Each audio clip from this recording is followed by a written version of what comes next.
La furia del monzón, por Tía Wanson. Capítulo 15. Soñó con ella. Lo cierto era que podría haberle molestado, ya que no podía verle la cara, pero sí que podía sentirla, y sabía que era ella.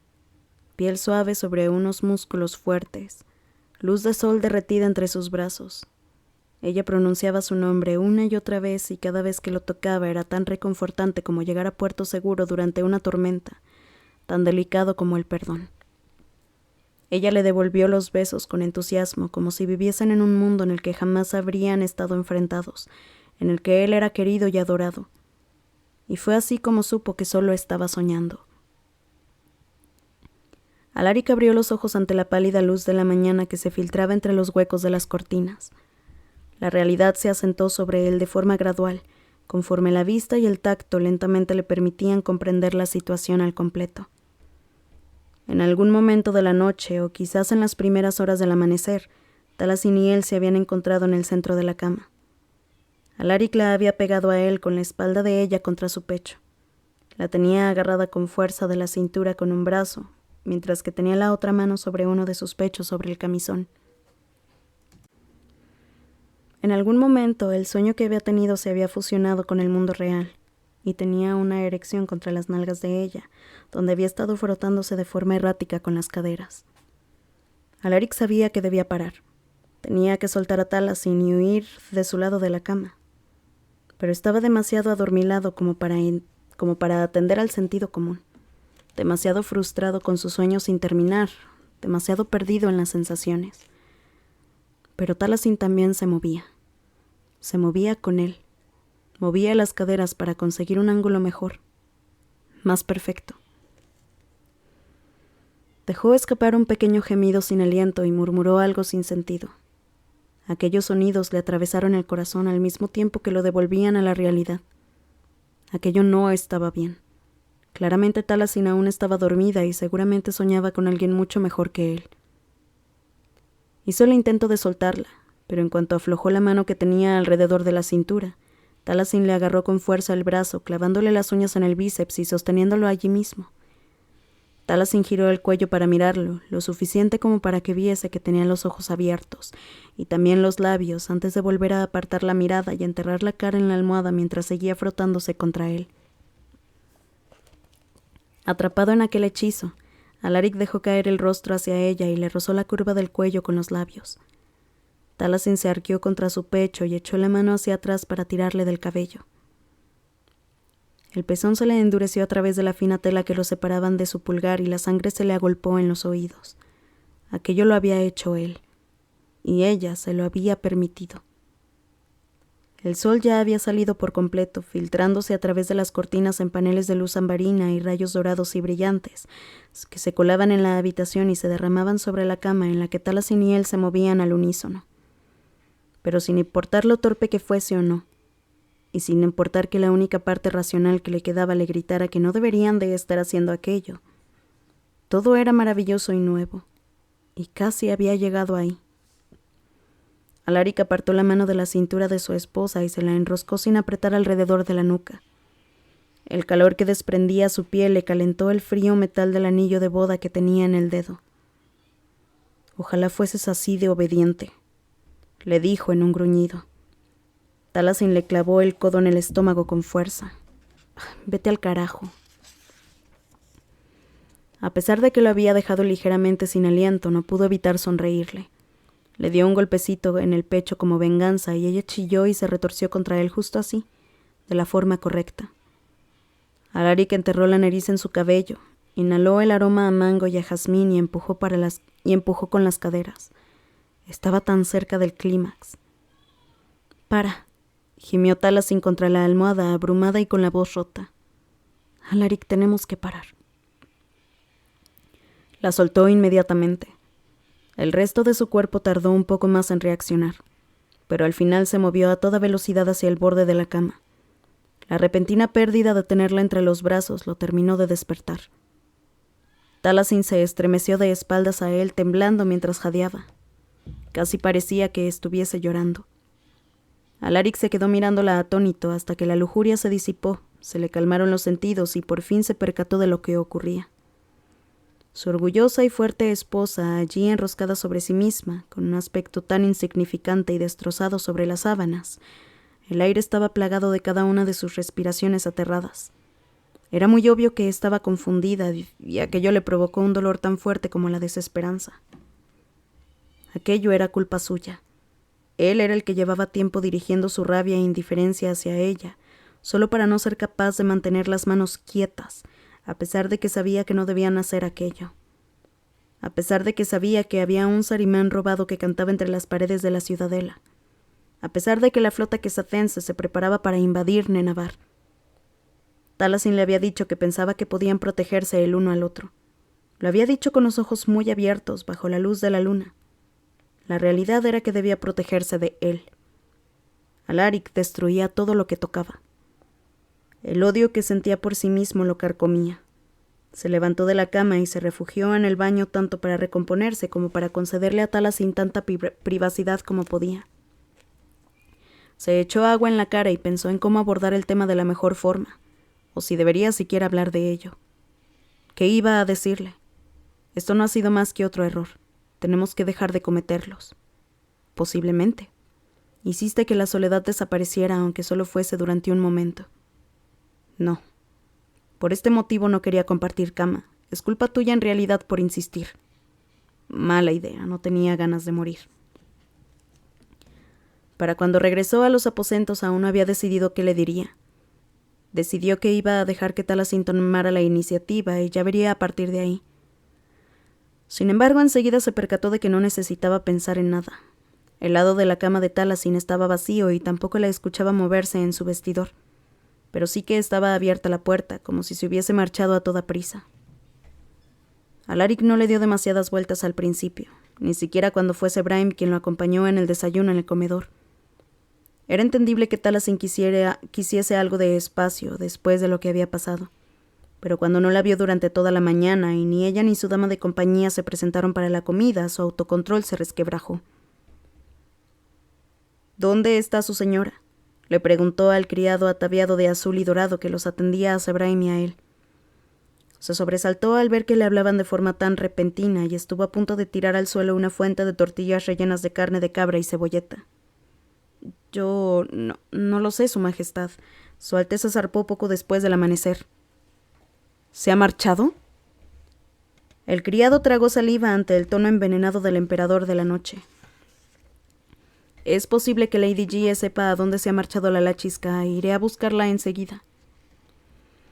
Mientras tanto, Sebraim se atiborraba de ostras recién traídas sobre sus propias conchas, salpicadas de motitas del primer cargamento de pimienta quesacense. Para irritación de Alaric, aún se estaba atiborrando de ostras cuando Gie entró 15 minutos después sin prisa alguna.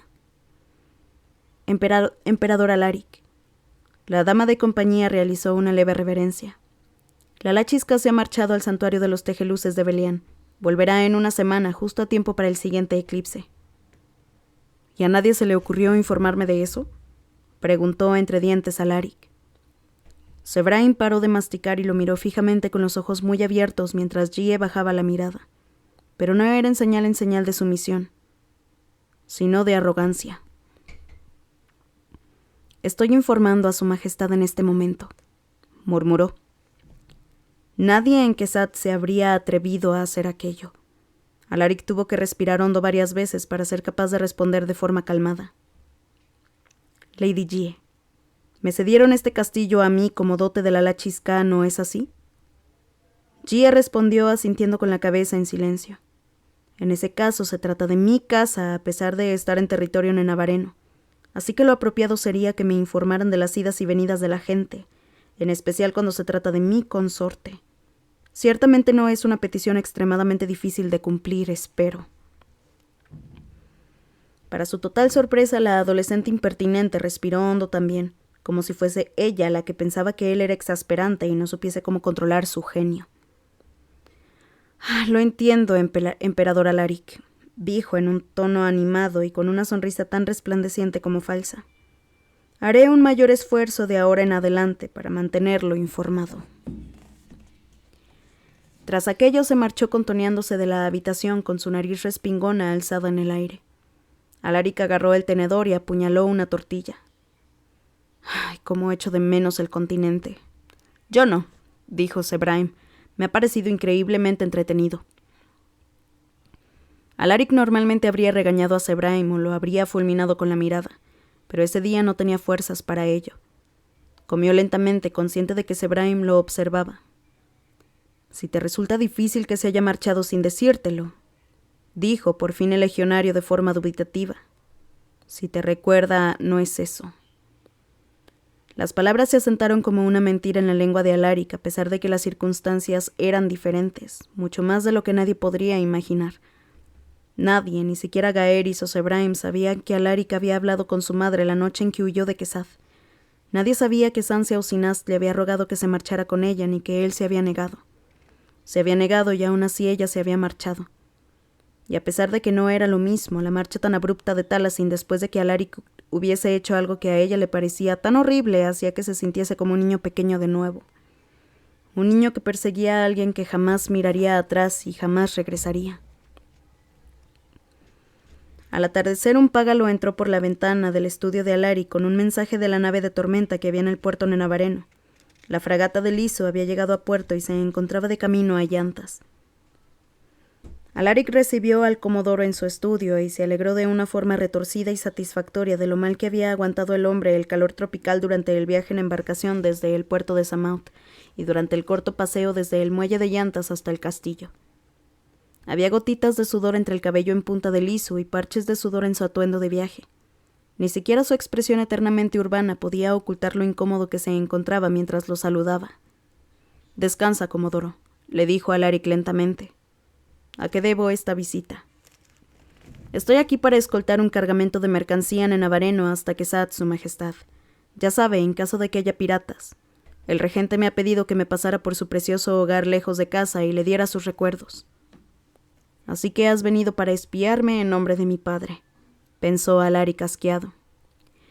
«Recuérdame algo. ¿En tan baja estima tenemos a Nenavar como para no fiarnos de su habilidad para defender sus propios cargueros? Es más el hecho de que deseamos no arriesgarnos cuando se trata de corazones de éter frescos para el imperio de la noche», dijo Liso. «Y mangos, por supuesto. Nuestra gente los adora». Urduja le había mandado los números unos días atrás. Había sido mucho más generosa con los mangos que con los cristales de éter y no estaba seguro de cómo sentirse al respecto. Por una parte, Kesad necesitaba más cristales para protegerse, pero por otra parte, la falta de cristales retrasaría los planes de su padre con respecto a Nenavar.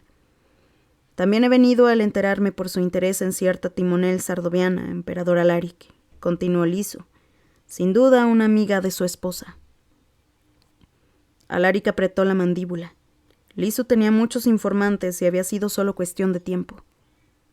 Fue una de las cosas que le prometí a cambio de su cooperación, enterarme de si esa rebelde se encontraba en nuestras prisiones, pero mis hombres no han conseguido encontrar nada en nuestros registros.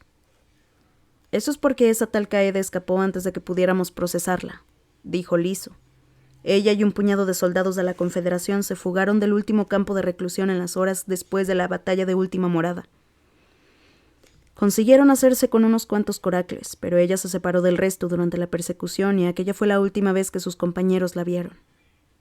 Los otros fugitivos se abrieron paso entre las montañas y encontraron lo que en aquel entonces era la resistencia. Estaba al tanto de la historia, participó en el ataque de la ciudadela y fue capturado». Liso le dedicó una tersa sonrisa. «Verá, su majestad, cuando zarpó camino a Nenavar hace 2 semanas, pensé que era el momento de probar suerte en los interrogatorios. Ya sabía que buscaba a alguien y ciertamente deseaba ayudarlo. He sido muy afortunado al conseguir dar con esa información».